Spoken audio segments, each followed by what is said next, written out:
Hi, thank you for stopping by. I'm going to read this story called Night Before the Night Before Christmas. 'Twas the night before Christmas, with too much to do. Our tree wasn't up yet, and Mom had the flu. Our cookies were burned.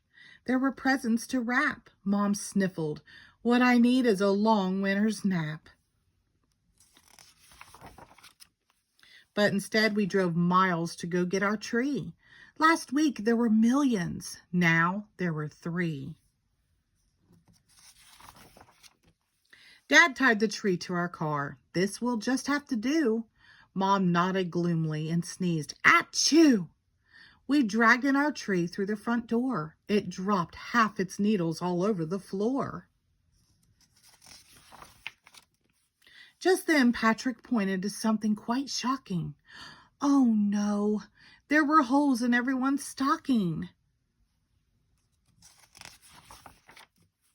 Instead, we hung socks by the chimney with care. I hoped that St. Nick would fill up my spare. Things will get better, I thought as I crawled into bed.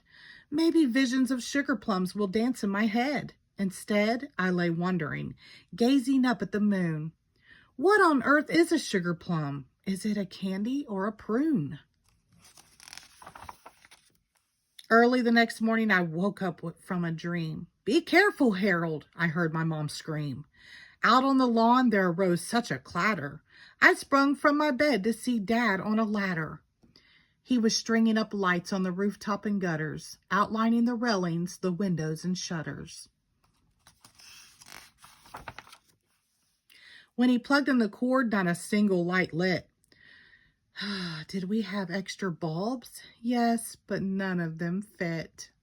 So off to the mall our family did drive. When Dad saw the crowds, he gasped, "Sakes alive!"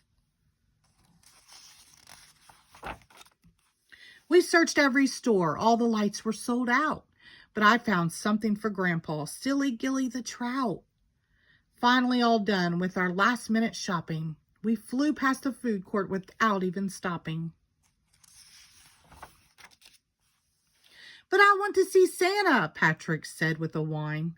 We pushed through the crowd. Wow, what a line. It wrapped round the counters and down the first floor, then wound through kids' clothing and out the front door. After waiting for hours, at last our big chance. Santa roared, "Ho, ho, ho!" Then Pat wet his pants. "Let's go home," we all cried, Mom, Patrick, and me. Even jolly old Dad sighed and said, "I agree."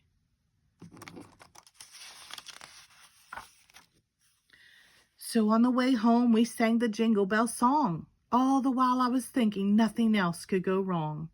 When what to our wondering eyes should appear but a gigantic mess? That much was clear. The tree was knocked over. My snow globe was shattered. Ornaments were broken. Tinsel was scattered. "Bad Kitty," I shouted. Then Mom started to weep. "Christmas is ruined, and I need some sleep." "No, it's not, Sugar Plum. These things are just stuff. Christmas is about love, and we have quite enough." He tucked Mom in bed for some much-needed rest. Then we 3 busy elves all gave it our best.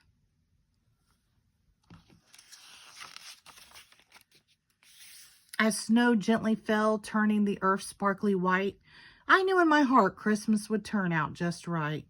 Dad read us a book and gave us a kiss. It was my favorite story, and it began like this. "'Twas the night before Christmas when all through the house, not a creature was stirring, not even a mouse." The end. Thank you.